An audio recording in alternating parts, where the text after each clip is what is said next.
After what seemed like a very peaceful morning on day 2, we started making our way across the glacier, and we were pretty close to the mountainside, too close actually. The next thing you know, I am filming a clip where basically I say that we're turning back and I'm showing how Luca's freezing. Luca over here is freezing to death and trying to shove calories in. Punjabi chicken. And he can't stop moving because he's too cold. This is because things got way too dangerous. We did not make our way enough to the center of the glacier, and it was way too dangerous. We picked a bad route. It was badly planned because the original route that we had planned was closed off because of some off-roads that weren't open because of the snow and stuff like that. And they tend to usually open in July, and so we misplanned things. And that meant that the crevasses that we were dealing with were genuinely way too massive. I didn't really manage to film these very well because while we were walking on them, I was trying to survive more than I was trying to film, obviously. By the time I'm filming that we're coming back, that we're having to turn back, I've already turned back from the hard part. We've already made our way back like an hour away from the part where it got really bad. But in that section where we started to see the risk was way too big. Everything there. Deadly crevasse. Risk of death. And we can't get past it. And everything is raining in shit conditions.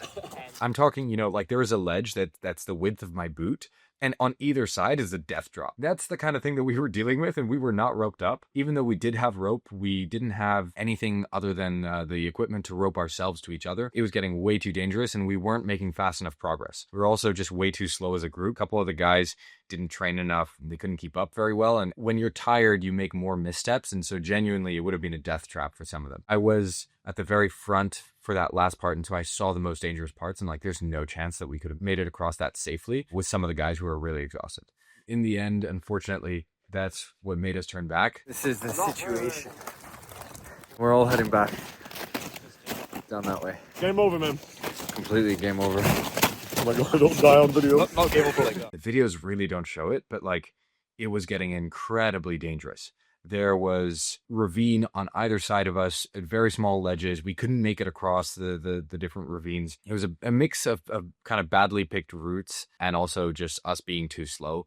That meant that we had to cancel it. And I think some of the guys were, open to trying another route or something, but also we didn't have enough good dry kit. Like my sleeping mat wasn't good enough.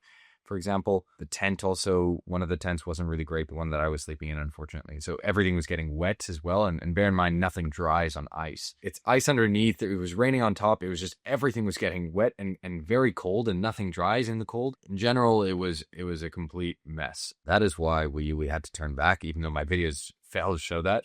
So I'm kind of adding a little bit of this extra context after the fact. But yeah, that was the end of day 2. We set up camp on the ice and decided that we were going to make our way back on day 3 because by the time we were setting up camp, it's 9 p.m. That footage was filmed at 9 or 10 p.m. It just doesn't feel like that because in Iceland during the summer, you have 22 hours of daylight and 2 hours of twilight. It's very light all day because it's very up north. That was day 2.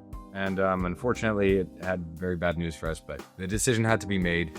We did not want to be putting our lives any more at risk than they already were. Honestly, there were some pretty dodgy situations that we found ourselves in. It could have gone very, very wrong. So yeah, we had to turn back. And that was day 2.